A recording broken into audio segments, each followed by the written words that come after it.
A young Salvadoran woman started a turbine that 20 American mechanics failed to fix. Sarah Johnson was breaking down in tears in the meeting room of the aircraft maintenance company. Her business was on the verge of bankruptcy because an airplane turbine had been broken for 3 weeks, causing millions in losses she couldn't afford to cover. That's when the young cleaning staff member timidly knocked on the door. Sofia Rodriguez was just 24 years old and worked from 5 in the morning until 2 in the afternoon, sweeping the hangars at JFK International Airport. "Sorry to bother you, Mrs. Johnson, but I overheard you talking about the turbine that isn't working," said the girl with an accent that betrayed her Salvadoran roots. Sarah lifted her tear-reddened eyes. Beside her, the head mechanic, Robert Wilson, 58 years old, with over 3 decades of experience, let out a heavy sigh. "Sweetie, now's not the time," Robert replied irritably. "We've got serious problems here." "It's just, I think I might know what's wrong with the turbine," Sofia insisted, nervously twisting the cleaning rag in her hands. The comment made the 20 mechanics in the meeting chuckle softly. Some exchanged skeptical glances. How could a cleaner know something they, seasoned professionals, didn't? "Miss, with all due respect, but this is an engineer's job," said Michael Thompson, one of the most senior mechanics. "You don't understand these things." Sofia felt her face grow hot, but she didn't back down. She had listened for days to the mechanics' frustrated remarks, and something about their descriptions of the problem sounded familiar. "My father worked with turbines in El Salvador," she explained, trying to keep her voice steady. "He taught me a lot before." She stopped, swallowing her words. She didn't want to talk about the accident that took her father's life 3 years ago, forcing her to leave everything behind and come to the United States for a better life. Sarah saw the determination in the young woman's eyes. At 45, she had inherited the company from her father and knew when someone spoke with conviction, no matter how unlikely. "Robert, let her speak," Sarah decided, surprising everyone. At this point, any idea is welcome. "Mrs. Johnson, this is crazy," Robert protested. "She's a cleaner, not an engineer. We can't—" "Robert," Sarah cut in firmly. 3 weeks. 3 weeks you've been trying to fix this. If this young woman has an idea, I want to hear it." A heavy silence filled the room. Sofia felt all eyes on her, some curious, others clearly doubtful. She took a deep breath, remembering her father's words. "Sweetie, knowledge has no nationality or social class." "The turbine makes a strange noise when you try to start it, right?" Sofia asked. "A kind of hiss before it shuts down completely?" Robert raised his eyebrows, surprised. That was exactly what was happening. "How do you know that?" Sarah asked. "Sarah, because I hear it every day when I clean the hangar," the young woman explained. "And that noise, my father taught me it means there's an issue with the secondary ignition system." "Secondary ignition system?" Michael repeated skeptically. "We've already checked everything related to ignition." "But did you check the small screw on the side of the compartment?" Sofia pressed. "It might have come loose and be interfering with the mechanism." The mechanics exchanged glances. That specific area was rarely inspected because it usually didn't cause problems. "That's ridiculous," muttered George Davis, another veteran mechanic. "A piece that small wouldn't cause a complete failure." "But it could," Sofia argued, gaining confidence. "My father always said that in ATX 450 model turbines, like the one in your hangar, that screw is crucial because—" "How do you know what model turbine it is?" interrupted Robert, now genuinely intrigued. Sofia hesitated. She didn't want to reveal that during her cleaning breaks, she often studied the technical manuals she found scattered around the hangars. Reading those documents made her feel closer to her father and the knowledge he had shared with her. I saw the identification plate while I was cleaning." She lied partially. Sarah stood up from her chair, making a decision that could change everything. "Robert, take her to the turbine. Let her show us what she's talking about." "Mrs. Johnson, this goes against all safety protocols," protested Robert. "She has no training, no certification. And you have all that and still couldn't solve the problem in 3 weeks." Sarah shot back, losing her patience. "Either let her try or tomorrow I shut down the company and fire everyone." The threat silenced the room. Everyone knew Sarah wasn't bluffing. The company's financial situation was critical, and that faulty turbine was costing them important contracts. Dear listener, if you're enjoying the story, don't forget to like and especially subscribe to the channel. It helps us a lot as we're just starting out. Now, back to the story. The group silently made their way to the main hangar. The imposing turbine was mounted on a special workbench, surrounded by tools and diagnostic equipment. Sophia felt a tightness in her chest when she saw it. It was identical to the one her father had worked on in his final years. "All right, miss," said Robert, clearly reluctant. "Show us where you think the problem is." Sophia approached the turbine, her hands trembling slightly. She knew she was risking not just her job, but also her reputation. If she was wrong, she'd be humiliated in front of everyone. "I need a small Phillips screwdriver and a flashlight," she requested, surprising the mechanics with the specificity of her request. Michael handed her the tools with a mocking grin. Some mechanics pulled out their phones, ready to film what they assumed would be an embarrassing moment. Sophia moved to the side of the turbine, to an area that seemed rarely accessed. With careful movements, she began unscrewing a small access panel. "Be careful there, sweetie," warned George. "If you damage anything, you'll have to pay for it." "And with what money?" laughed another mechanic. "I bet she earns minimum wage." The words stung, but Sophia stayed focused. Her father always said precision was more important than speed. With the flashlight illuminating the compartment, she searched for what she hoped to find.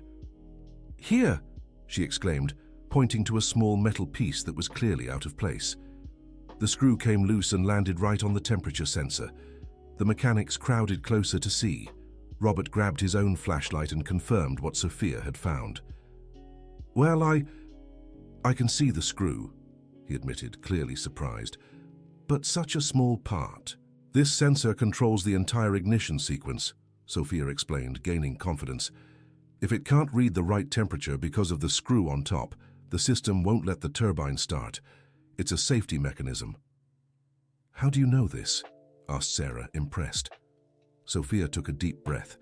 It was time to share at least part of the truth.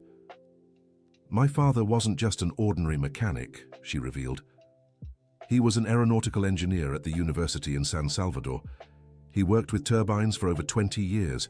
The silence that followed was different, no longer disdainful, but genuinely surprised." "And you?" Robert asked. "Did you study anything related?" "I started mechanical engineering in El Salvador," Sophia admitted, lowering her eyes. "But when he passed, I couldn't continue. I had to come to the United States to support my mother and my younger sister." The revelation created a palpable discomfort in the group. Suddenly, that young woman they had underestimated took on a new dimension. "But even so," insisted Michael, still resistant to accepting it, "such a small part doesn't justify—" "Do you want me to remove the screw and test it?" offered Sophia. Sarah looked at Robert, who let out a heavy sigh. "All right," agreed the head mechanic, "but with full supervision.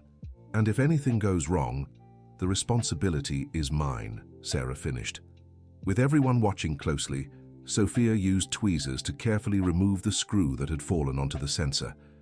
It was a delicate operation. Any sudden movement could damage expensive components. "Done," she said, storing the screw in a safe place. "Now you can try starting it." Robert hesitated for a moment, then walked to the control panel. With decades of experience, he initiated the ignition sequence they had tried hundreds of times over the past 3 weeks. This time, something was different. The characteristic hiss that always preceded the failure didn't happen. Instead, the turbine began emitting a low, steady hum. "I can't believe it," murmured George, his eyes wide.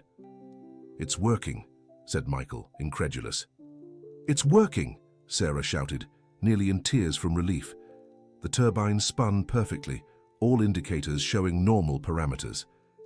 After 3 weeks of frustration and mounting losses, the problem had been solved in less than 15 minutes by a 24-year-old janitor.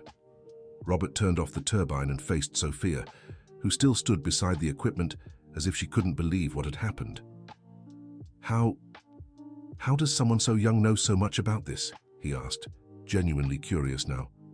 My father started teaching me when I was 12, Sophia explained, her voice thick with emotion. He said I had a natural talent for understanding how machines work. During school breaks, I'd go to work with him and just watch, asking questions. And why didn't you mention this before? Sarah asked. Sophia gave a sad smile. Because no one would have listened. I'm a woman, young, Salvadoran, and a janitor.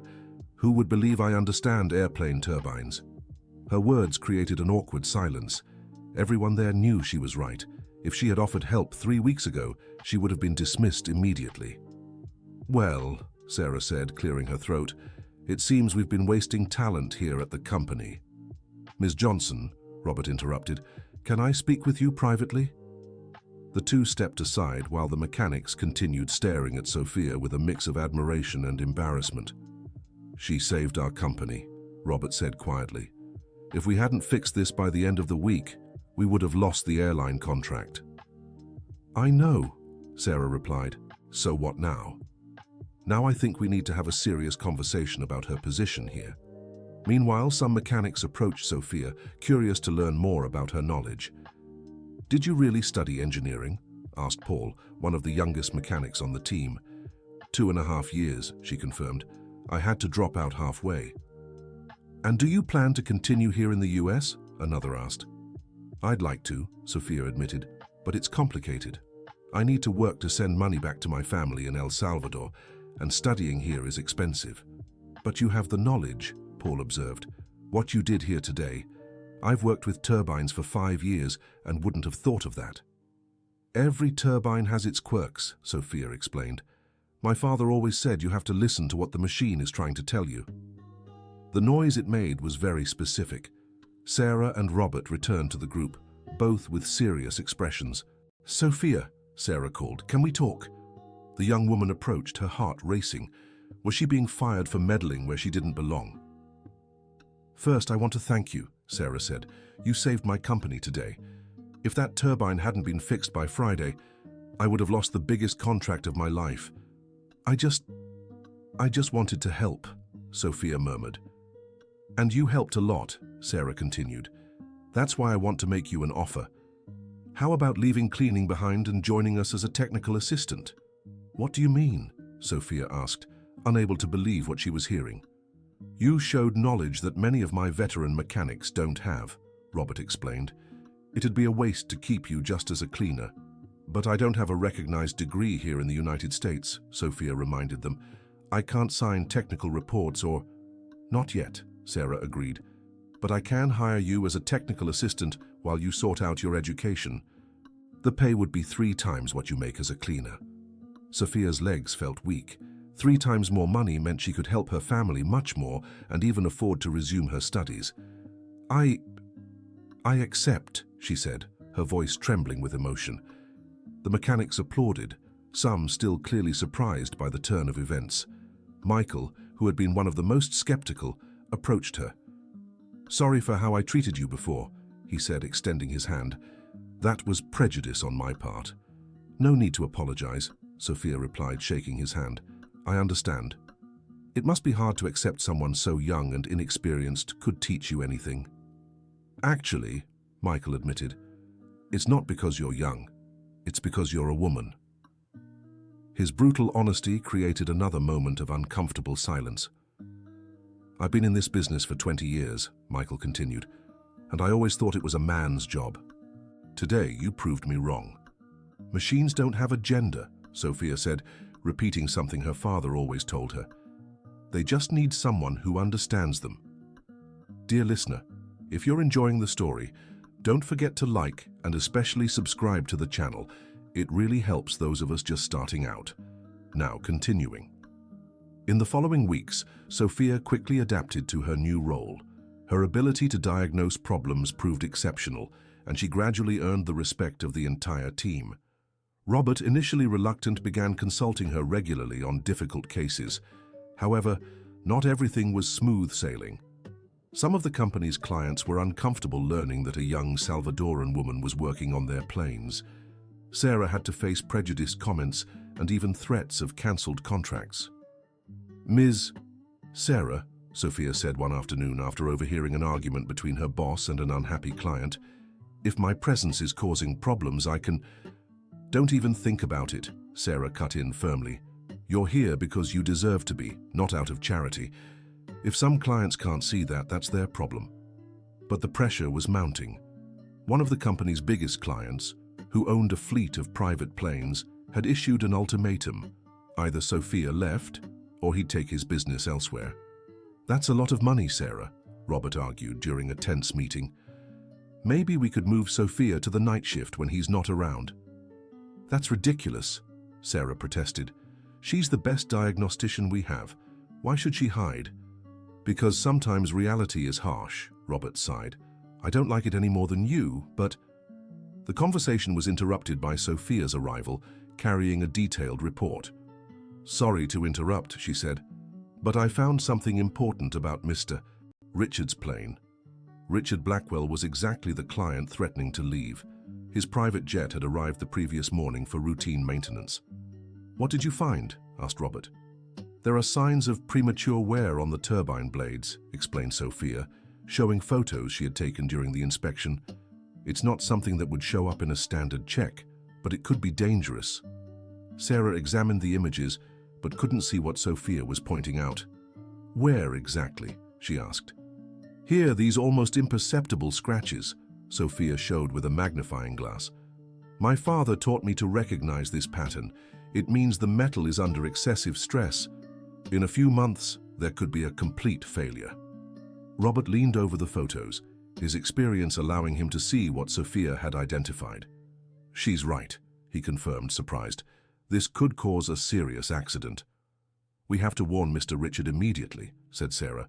But he won't want to hear anything from her, Robert reminded. Then you'll talk to him, Sarah decided, but make it very clear that Sophia was the one who found the problem. When Richard Blackwell arrived at the company an hour later, his mood was terrible. He had come ready to take his plane and permanently end business with Sarah's company. Robert, I've already made my position clear, he said, completely ignoring Sophia's presence.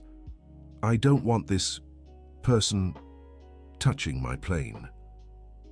Mr. Richard, Robert interrupted, keeping his voice calm, I need you to see something important. If it's about the maintenance, just finish it quickly so I can leave, Richard replied irritably. Actually, it's about a serious issue we discovered, Robert insisted, one that could have caused a major accident. That got Richard's attention. Despite his prejudices, he wasn't foolish about safety.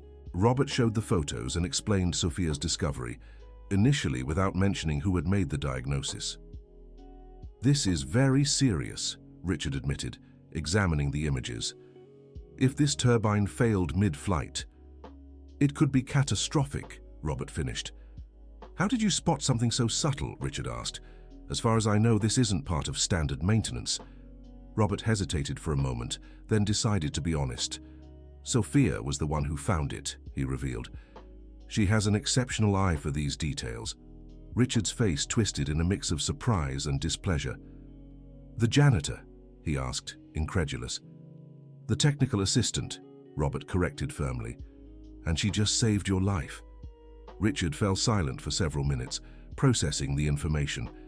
Sophia stayed quiet, knowing anything she said might make things worse. How much would it cost to replace these parts? Richard finally asked. About $50,000, Robert answered. But without it, the plane shouldn't fly. And if she hadn't noticed, you probably wouldn't survive the next long flight, Robert said bluntly. Richard turned to Sophia for the first time since arriving. How did you know to look for this? He asked, genuinely curious. My father taught me that small details can reveal big problems, Sophia replied, keeping her voice steady. This kind of wear has a specific pattern that indicates excessive stress on the material. And where did your father learn that? He was an aeronautical engineer in El Salvador, she explained.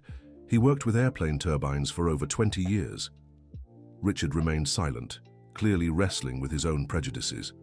On one side, his arrogance and discrimination. On the other, the undeniable fact that this young woman had just saved his life.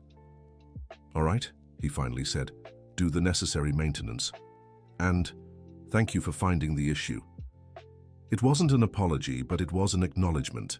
Sophia nodded, accepting it as a small victory. After Richard left, Sarah approached Sophia. "Do you realize what just happened?" she asked, smiling. "We prevented an accident," Sophia replied simply. "You proved to our toughest client that competence has no color, gender, or nationality," Sarah said. "That's far more important than avoiding an accident." In the weeks that followed, the story of Sophia's discovery spread through the small world of New York aviation. Other clients began specifically requesting her to inspect their planes. Her reputation grew quickly. However, success brought new challenges. Some of Sarah's competitors started spreading rumors about the validity of Sophia's diagnoses, questioning her lack of a US diploma. "They're saying you're not authorized to perform technical inspections," Robert told Sophia during a meeting. "Some clients are getting nervous." "They're right," Sophia admitted. "I don't have official certification here in the United States." "But you have knowledge," Sarah argued, "and proven results." "Unfortunately, in the US, paperwork sometimes matters more than competence," Robert sighed. Sophia knew he was right. Despite all her success, her irregular status could become a serious legal problem for the company. "Ms. Sarah," she said, making a tough decision, "I think it's time for me to sort out my educational situation." "What do you mean?" "I need to validate my degree and complete my education here in the US," Sophia explained. "I can't keep relying only on practical experience." "But that'll take years," Sarah protested. "What about in the meantime?" "In the meantime, I'll keep working as an official technical assistant, but won't sign reports," Sophia proposed. "I can give my opinion and make diagnoses, but the technical responsibility will fall to the certified engineers." Robert thought the solution was sensible, but Sarah was worried about other matters. "Can you afford to go back to school?" she asked.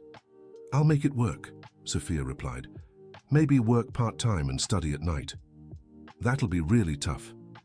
"I've been through worse," Sophia said, thinking of the journey that had brought her from El Salvador to where she was now. Sarah was thoughtful for a moment, then made an unexpected offer. "What if the company sponsored your studies?" she suggested. "How so?" "You keep working here at your current salary, and the company covers your tuition and educational expenses," Sarah explained. "In return, you commit to staying with us for at least 5 years after graduating." Sophia couldn't hide her emotion. It was an opportunity she'd never imagined. I don't know what to say," she murmured. "Say you accept," Sarah smiled. "You've invested your knowledge in the company.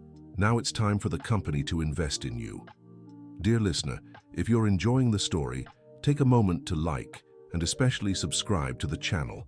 It helps us a lot as we're just starting out. Now continuing. The following months were intense for Sophia. During the day, she worked at the company, assisting with diagnoses and learning even more about aviation. At night, she attended classes for degree validation at NYU. The process was more complicated than she'd imagined. Besides required courses, she had to prove knowledge in areas she hadn't studied in El Salvador. Many nights, she came home exhausted, but determined not to give up. "How's university going?" asked Robert one morning, noticing the books Sophia was carrying. "It's hard," she admitted, "mainly because some professors treat foreign students as if we were stupid." "Are you facing prejudice there too?" "Not exactly prejudice," Aunt Sophia explained. "More like distrust, as if our prior knowledge wasn't valid." Robert nodded in understanding. He himself had been guilty of similar thoughts in the past.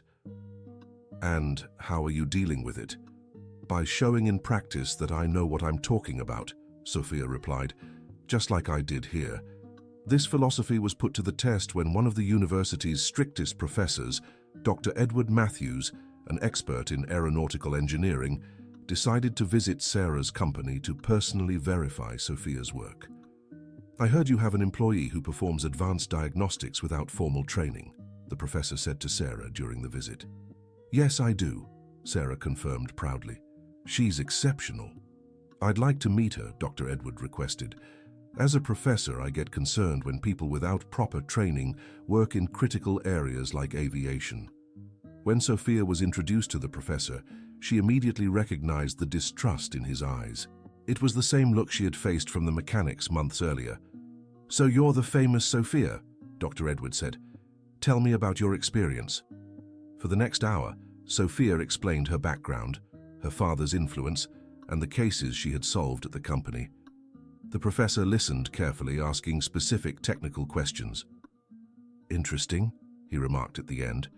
"You clearly have practical knowledge, but you need the solid theoretical foundation that only proper training can provide." "That's exactly why I'm studying at NYU," Sophia replied. "Well, how about a practical test?" the professor suggested. "I have a real case that's puzzling me. If you can solve it, I'll personally expedite your credential validation process." Dr. Edward explained the problem. A small private plane had been experiencing intermittent failures during flights, but all conventional inspections had found nothing wrong. "The owners are desperate," the professor explained. "They've already spent a fortune on diagnostics, and no one can find the issue." "Can I see the plane?" Sophia asked. "It's in the university hangar, used for practical lessons." The next day, Sophia accompanied Dr. Edward to the university hangar. The plane in question was an older model but well maintained. "Tell me about the failures," she requested, beginning her visual inspection. "Sudden loss of power mid-flight," the professor explained. "It happens randomly with no apparent pattern. Sometimes it flies perfectly for hours, other times it fails minutes after takeoff." Sophia walked around the plane, observing details others might overlook. Her experience had taught her that intermittent problems were the hardest to diagnose. "When was the last failure?" she asked. 3 days ago," Dr. Edward replied. "And was the weather like that day?" "Rainy. Why do you ask?" Sophia didn't answer immediately. Instead, she asked to see the maintenance reports from the recent failures. After studying them for a few minutes, a pattern began forming in her mind. "Professor," she finally said, "all the failures happened on high humidity days, didn't they?" Dr. Edward checked the dates on the reports and confirmed her observation. "How did you notice that?" he asked, clearly impressed. "My father always said to look for environmental patterns when failures are intermittent," Sophia explained. "Can I examine the electrical system?" With the professor's permission, Sophia began a detailed inspection of the plane's wiring. After nearly 2 hours of meticulous work, she found what she was looking for. "Here's the problem," she announced, pointing to a specific area of the wiring. Dr. Edward moved closer to get a better look. "This wire has damaged insulation, almost unnoticeable," explained Sophia. "On dry days, it's fine. But when humidity is high, the water causes an intermittent short circuit. Why didn't anyone find this before?" "Because it's hard to see unless you know exactly where to look," she replied. "And most people don't associate electrical failures with humidity in small planes." Dr. Edward was silent for several minutes, examining Sophia's discovery. It was a brilliant diagnosis, perfectly explaining the pattern of failures. "How did you know where to look?" he finally asked.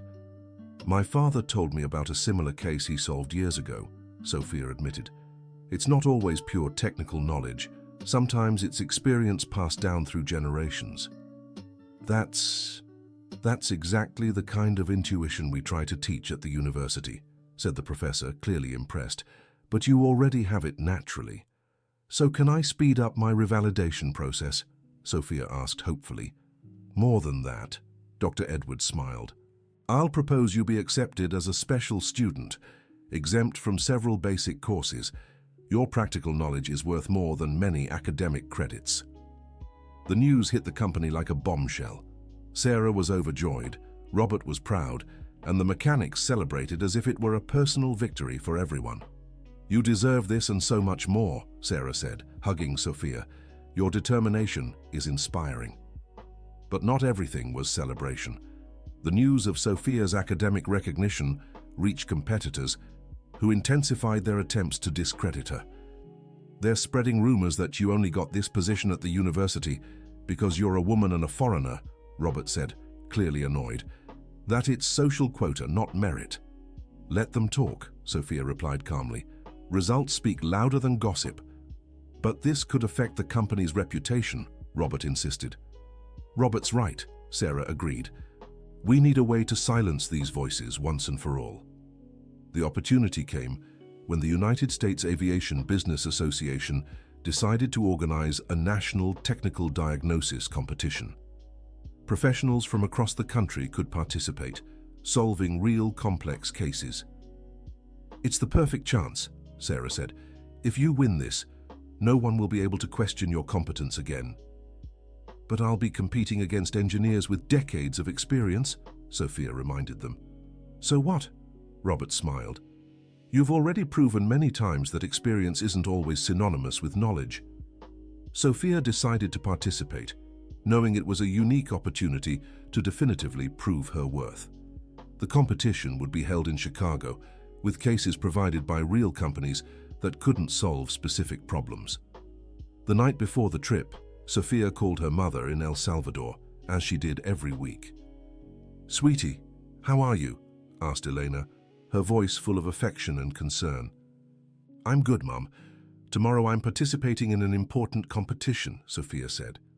"You've always been smart, just like your father," Elena said.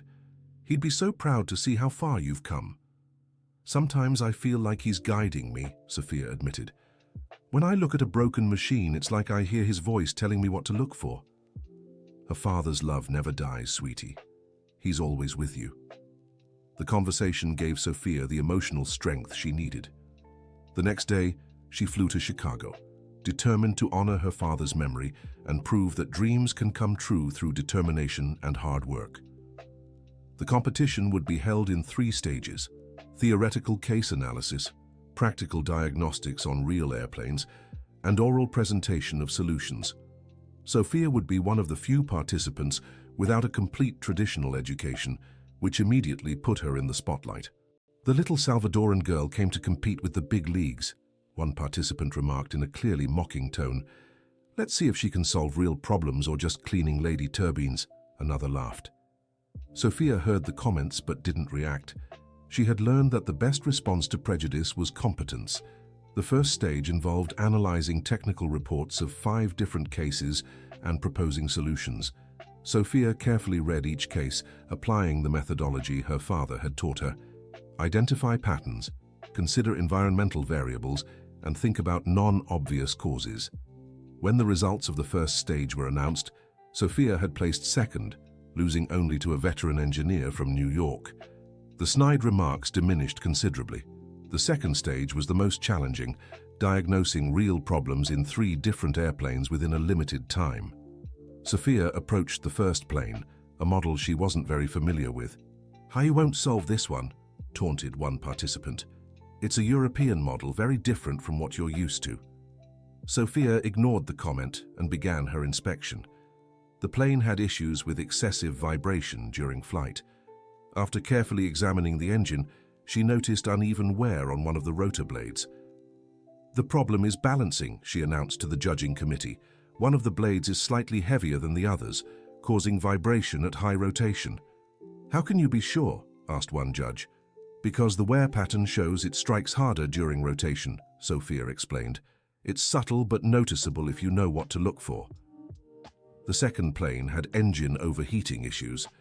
Sophia discovered a ventilation duct partially blocked by an insect nest, something that would go unnoticed in a normal inspection. "Impressive," murmured one judge. "She really has a keen eye." The third case was the most complex, a plane that gradually lost power during long flights. Sophia spent nearly an hour examining all systems before finding the cause. "The fuel filter is slowly degrading," she said. "It's not normal clogging. The filter material is breaking down and releasing particles into the system." "How did you reach that conclusion?" another judge asked. "By the color of the fuel in the tubes," she explained. "It has a slightly different hue indicating chemical contamination, not just regular dirt." When the second stage results were announced, Sophia had scored the highest, leaving all competitors behind. The awkward silence in the auditorium was broken by hesitant applause. "Miss Sophia leads the competition," announced the jury president. "An exceptional performance for someone so young."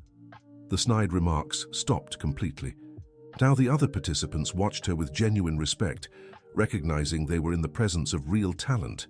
The final stage would be the oral presentation, where each participant had to explain their solutions and methodologies. Sophia knew this would be her greatest test. as she'd have to articulate her knowledge clearly and convincingly. "Honorable judges," she began when her turn came, "my father taught me that machines are like people. They have personalities, moods, and specific ways of showing when something is wrong." The analogy immediately captured the audience's attention. "When a turbine makes noise, it's not just braking," Sophia continued. "It's asking for help. The secret is knowing how to listen to what she's trying to say." Over the next 15 minutes, Sophia explained each of her diagnoses, demonstrating a deep understanding not only of the technical aspects, but also of the intuition needed to solve complex problems. "The difference between a good mechanic and an excellent one," she concluded, "isn't just in theoretical knowledge, but in the ability to connect seemingly irrelevant small details to form a complete picture." When she finished, silence lingered for several seconds before erupting into enthusiastic applause. Even the competitors who had been hostile at first seemed genuinely impressed. The judges withdrew to deliberate, leaving the participants in palpable tension. Sophia knew she had given her best, but she was also aware she was competing against people with far more experience and credentials. "You were fantastic," said Charles Henderson, the veteran engineer who had led the first round. "Your presentation was the best I've seen in 20 years of my career." "Thank you," Sophia replied, surprised by the praise. "You did very well too." "But you were better," Charles admitted. "And I want to apologize for the comments I made earlier. I was wrong." Other participants approached to congratulate Sophia, creating an unexpected moment of camaraderie. The young woman who had arrived seen as an outsider was now respected as an equal.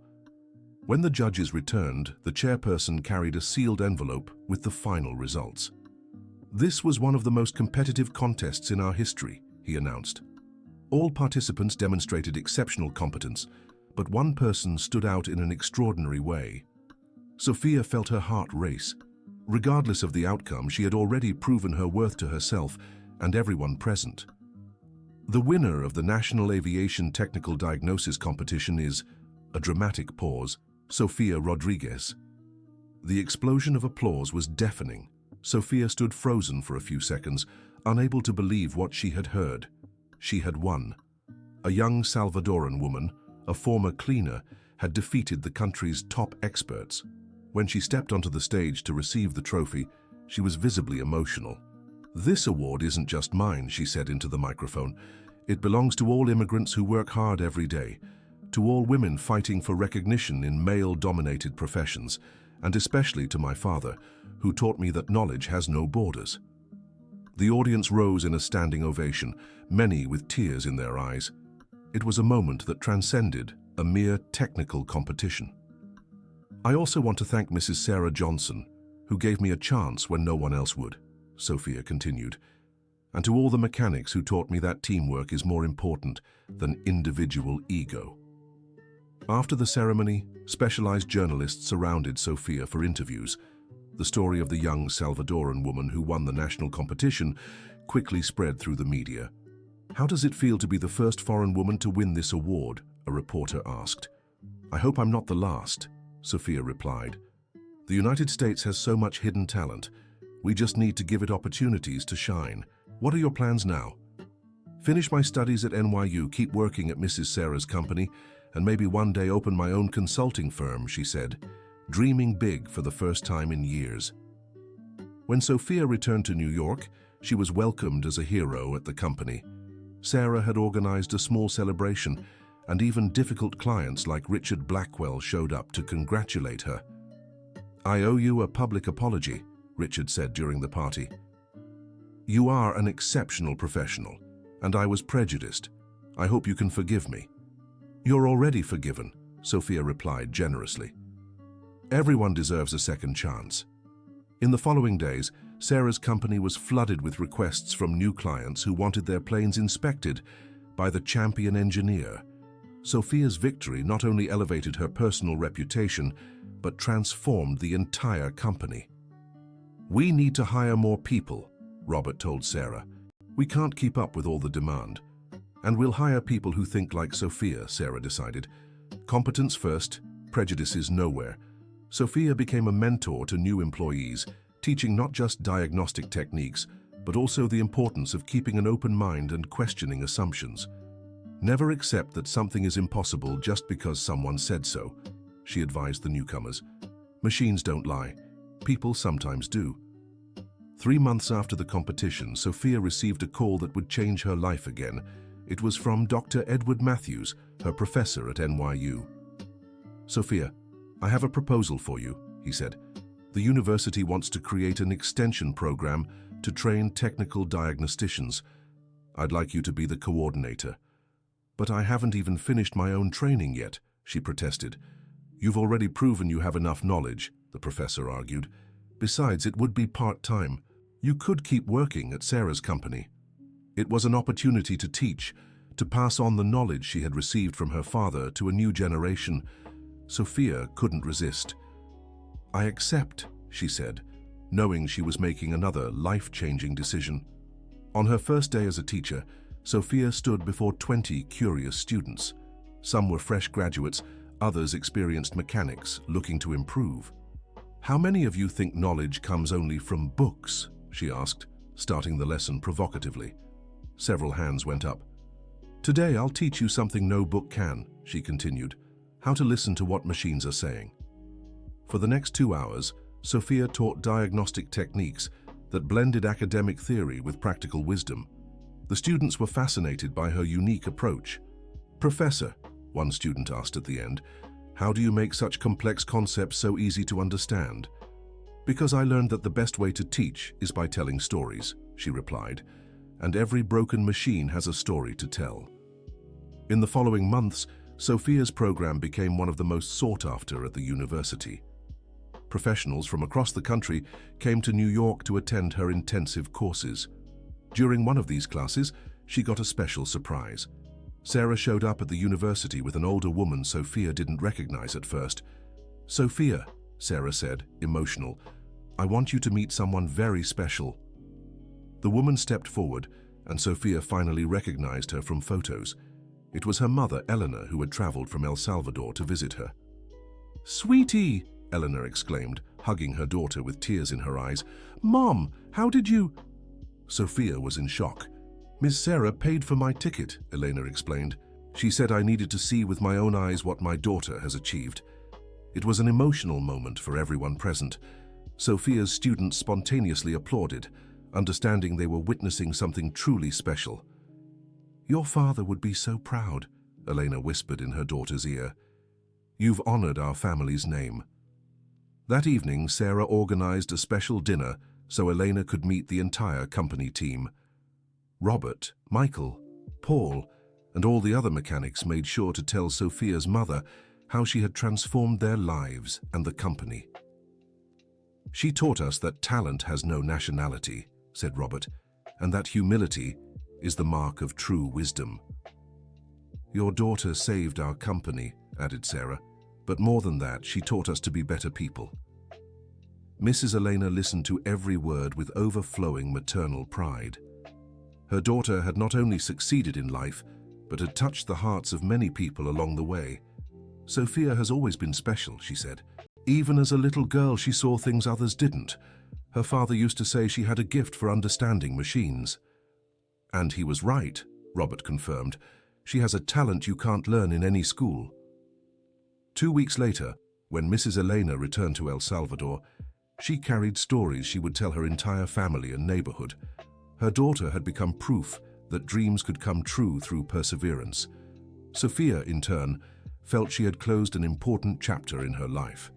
She had honored her father's memory, earned professional respect, and could now help others follow similar paths. A year after winning the national competition, Sophia received surprising news. The US government wanted to appoint her as ambassador for the professional integration of immigrants, a role that would involve traveling across the country, creating training programs. "It's a unique opportunity," Sarah said when she heard the proposal. "You could impact thousands of lives, but it would mean leaving the company, leaving the university." Sophia hesitated. "Not necessarily," Sarah smiled. "The position is part-time. You could keep your other commitments." "Besides," added Dr. Edward, who was present at the meeting, It would be a chance to multiply everything you've learned. After much thought, Sophia accepted the challenge.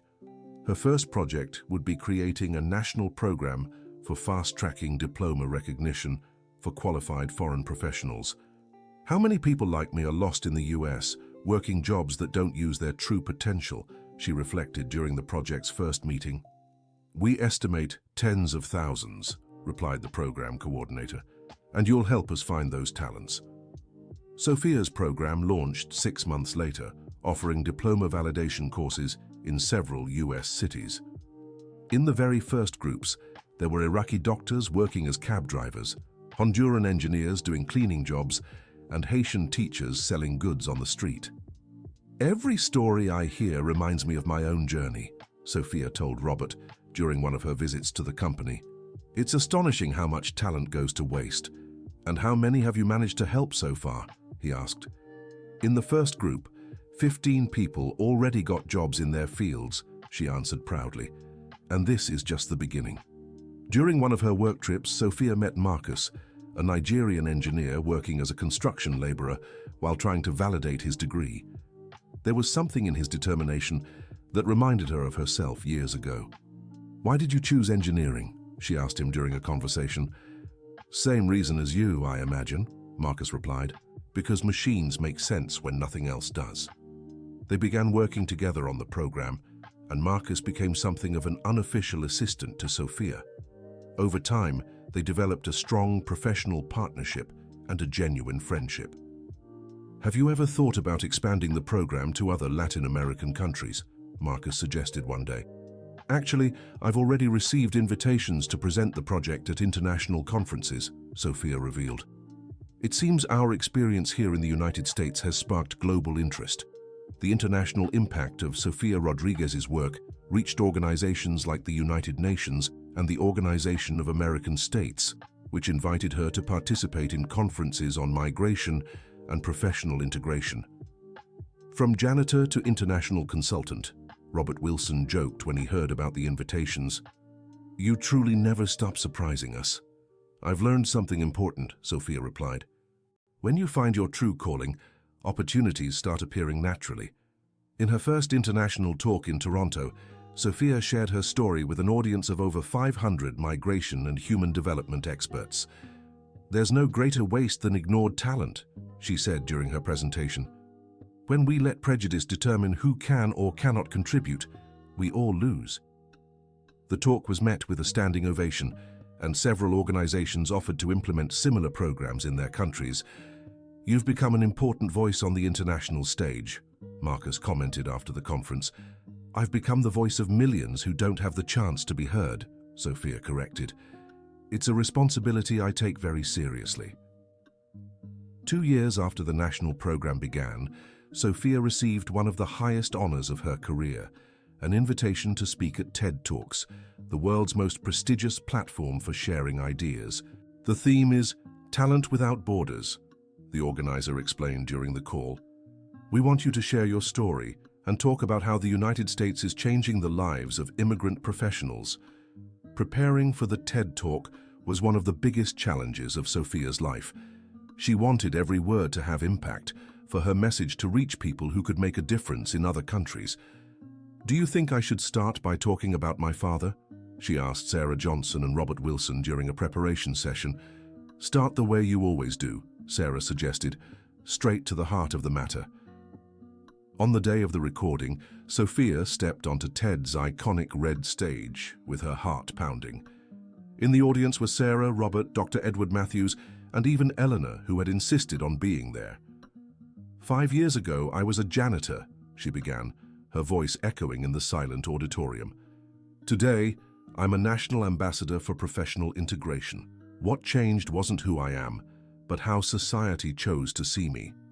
For the next 18 minutes, Sophia shared her journey, from losing her father to winning the national competition, weaving her personal story with data on wasted immigrant talent. How many of you have judged someone by their appearance, accent, or nationality? She asked the audience. How much talent have we lost because of those judgments? The question left the room in thoughtful silence. Talent has no color, gender, nationality, or social class, she continued. It's just potential.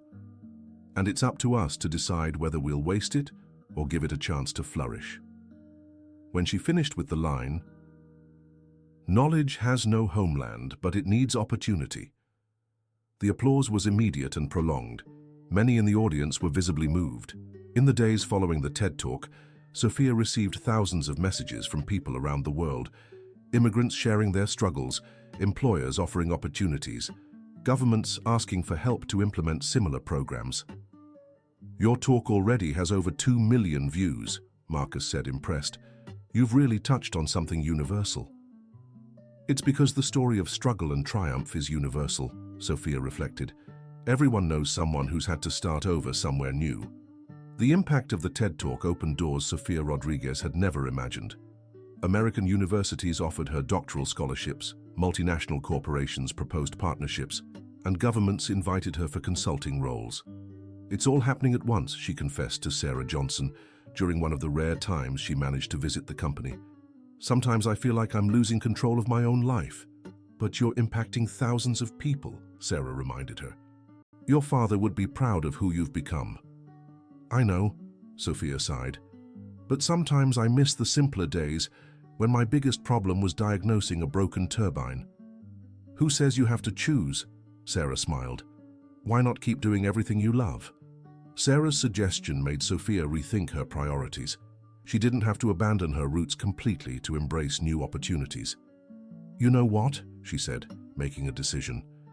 "I'll accept the MIT doctoral scholarship, but on one condition. Part of the research will be done here in the United States, working on real-world cases." "Does that mean you'll stay with us?" Robert Wilson asked hopefully. "It means you're not getting rid of me that easily," Sophia laughed. "This company, this team, they're part of who I am now."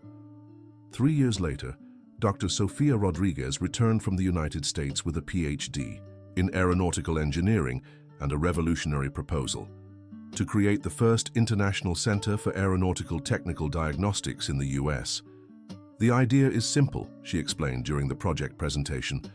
"Bring together the best talent from around the world, regardless of where they were born or where they studied, to solve aviation's most complex problems."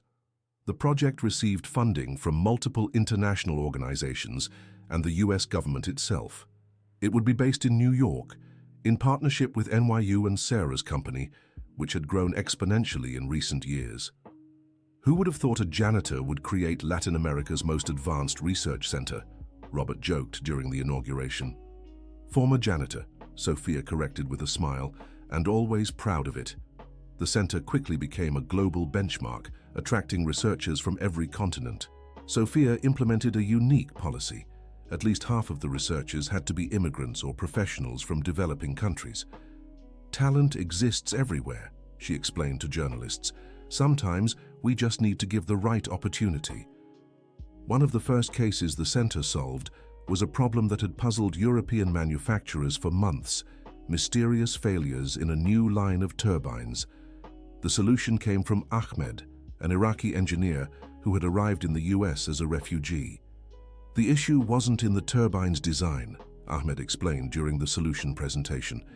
"It was in the control software, which didn't account for specific climate variations in the Middle East." "How did you think of that?" asked one of the European company's representatives. "Because I know the climate of my region," Ahmed replied simply. "Local experience can solve global problems." Stories like this multiplied quickly. Sophia's center became known not just for its technical excellence, but for the cultural diversity that enriched its solutions. During an international aviation conference, a journalist asked Sophia what the most defining moment of her career had been. "It was when I realized my personal story could become a bridge for others," she answered. "When I understood that fighting only for my own success would waste an opportunity to change lives." "And what would you say to young people facing barriers like the ones you faced?" "That talent always finds a way," Sophia said. "Maybe it's not the path you planned, maybe it's harder than expected. But if you persist and keep an open mind, opportunities will come." 10 years after turning on that first turbine in Sarah's hangar, Sophia was back in the same place. Now, though, not as an employee, but as a guest speaker for the inauguration of the company's new headquarters. "This place changed my life," she told the audience. "Here I learned that courage isn't the absence of fear, but action in spite of fear." In the audience were familiar faces and new ones. Robert, now retired but still a company advisor. Michael, who had become head of the technical team. Paul, who was studying engineering at night with a company scholarship. And dozens of other professionals who had gone through Sophia's integration program. Some of you may be wondering how a young woman who swept hangars became an international reference as she continued. The answer is simple. I never stopped learning, never stopped listening, and never stopped believing that problems exist to be solved. When the talk ended, Sarah took the stage for a special surprise. "I have an announcement to make," she said, emotional. "Johnson Aviation is changing its name. From today on, we'll be known as Johnson Rodriguez Aviation, in honor of the person who transformed our company and our lives." Sophia was speechless. Seeing her name alongside Sarah's on the company that had become her second home was an honor she had never imagined. I don't know what to say," she murmured, tears making it hard to continue. "Say you accept being our partner," Sarah smiled. "Because this company is as much yours as it is mine." The ceremony ended with a party that lasted late into the night. People from all over the world who had been touched by Sophia's work were there, creating a multicultural atmosphere that perfectly reflected her philosophy. "Have you ever stopped to think about how much you've changed?" asked Marcus, who had become her right hand at the research center. "I haven't changed," Sophia replied, looking around at the party. "The world around me changed, or rather, I learned to show the world who I've always been." "And who have you always been?"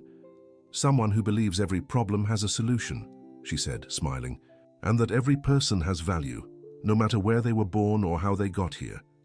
At the end of the night, when everyone had left, Sophia stood alone in the hangar where it all began. The turbine she had fixed years ago was still there, now a sort of historical monument for the company. She walked up to the machine and placed her hand on the cold metal. "Thank you, Dad," she whispered into the air, "for teaching me to listen to what machines say. And more importantly, for teaching me that shared knowledge is multiplied knowledge." A gentle breeze drifted through the open hangar, like a loving response from somewhere far away. Sophia smiled, knowing her journey was far from over. There were still thousands of talents to discover, thousands of stories to change, thousands of dreams to make real. As she walked toward the exit, she stopped once more in front of the turbine. "You know," she said, as if the machine could hear her, "there are still plenty of interesting problems waiting to be solved, and I can't wait to meet them." With that promise to herself, Sophia turned off the hangar lights and stepped into the starry New York night, carrying with her the certainty that the best was yet to come. End of story. Now tell me what you thought of this story. Were you moved by Sophia's journey?